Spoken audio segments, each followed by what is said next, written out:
help your kids have success at times when you know they're feeling nervous. And that's the tips that I want to give you today. So at a simulation day, we practice competing. That's what we're doing. It's the only time we get to practice being the only person on the ice. And at competition, when we go show judges what we do it, we're the only one on the ice when we go out, starting at star 2. So this is really good practice. How they did today doesn't matter, but just that they're getting used to skating with a little bit of nerves and working their way through that, being able to do their programs, what's important. So if you have kids this summer that are going to go compete at the competition in August, the things that I want to remind you about and what I want you to really listen carefully for now. When it's getting close to competition, the week or two before, if you're already feeling like every day you're wanting to ask your skater, are you landing your flip? Are you skating faster? Did you do your solo lots today? You can tell you're getting nervous.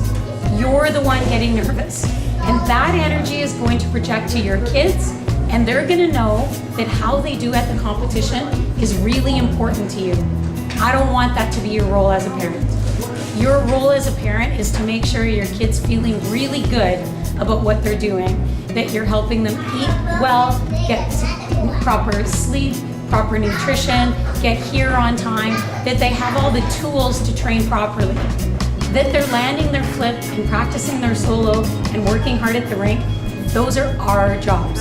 So if you're feeling that nervousness, come talk to me and I'll give you some suggestions of things to talk to your child about, or I'll tell you how their flip is or how many times they're practicing their solo.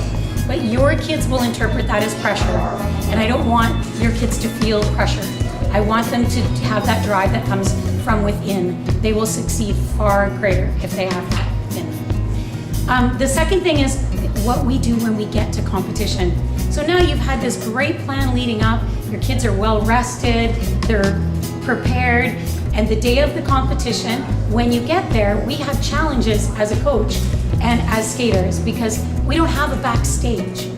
So your kid had an important part in a play, and you got to the school. When you arrived, you want to watch them in their part at the play.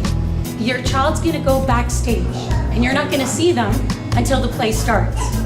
But at a skating competition, we don't have a backstage.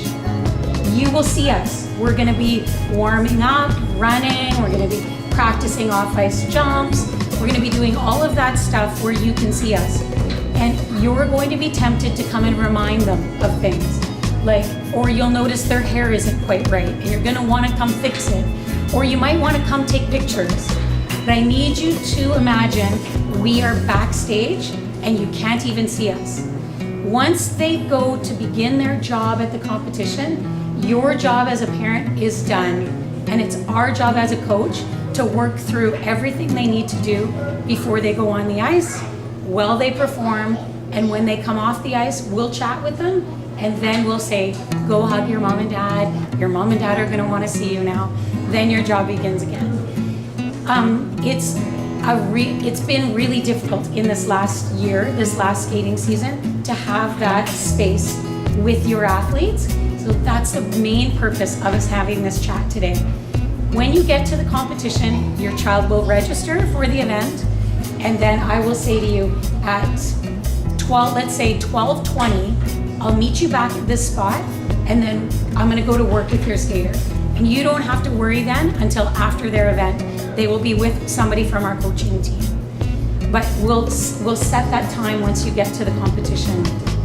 So we have another simulation next Thursday, and we can do the exact, tonight's really informal and it's really easy for you because I just take your kids and you don't have to worry. But we did have one mom wanting to come out there and also talking to her skater while she was on the warm-up, and now she'll know next week when it starts, her job is to just go watch from the stands.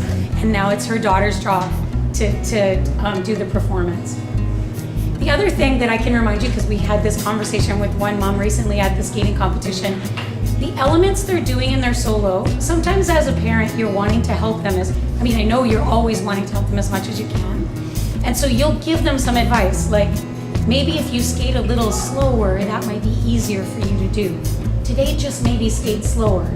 But the advice that I might be giving them will be, in order to land that jump, you need to skate a little faster. So I don't want you to give them technical advice. Just tell them to smile, make them look pretty, all the stuff that happens on the ice, let us do that job for them, okay? That will be how you help them most. So all those things you're wondering about, I'm asking you to just trust us and communicate your questions to us, not to your skaters, because sometimes they just get misinterpreted with the kids. When we go to competition, if your child skates at 1 o'clock on a Saturday, you will need to be at the event at noon on Saturday. And at noon on Saturday, when you arrive, that's when we will register. That's when your skater will register. And then we basically have an hour before they will go on the ice. And during that hour is when they'll do their warm-up. They'll do their warm-up in their running shoes, and then they will put their skates on when I ask them to put their skates on. So if they need your help, you and I will have a plan. I'll say to you, I'll meet you at 12:35 at this spot, and then you'll have 10 or 15 minutes to get skates on. Yeah, that's a good question. Don't come to the competition with their skates on. Come with their skating attire on and their hair done and a little bit of makeup if they're going to wear some makeup, but they do not need their skates on yet. They need to just bring them in their bag. Good question. Do they need to bring a snack? Do they need to bring water? Water is good, and they don't really need to bring a snack. It wouldn't be a bad idea to have one in your bag. Sometimes things run behind time. But usually your time frame, you're going to be from the time you get there till the time you're done, that'll be within about an hour and a half to 2 hours at the very most. So if they've had a nutritious lunch or breakfast in the morning, that should tide them through, but it wouldn't hurt to have a granola bar or a piece of fruit or something in their bag.